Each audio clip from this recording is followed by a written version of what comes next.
Сайн байцгаана уу?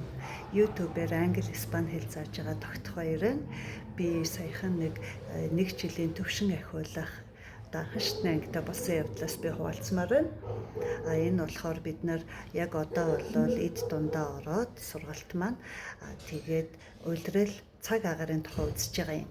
Тэгээд нэг бичлэг сонсвоо. Энэ дээр маань болохоор Бразил орны тухай гарч байгаа. Яг миний амьдарч байгаа Латин Америкт байгаа. Энд өвөл 6-7 сард болдгоо гэдээ ярьж байгаа байхгүй юу. Тэгээ бид нар бичлэг сонсоо ингээ байж ирсэн чи гинт оюутнууд маань одоо сайн одоо үг юугаар дайрч авч чадахгүй ингээ юу лээ гэд эргэлзээд одоо тиймэрхүү зүйл гарлаа л та. Тэгэнгүүт би ер нь ангийнхандаа тайлбарлаж өглөө.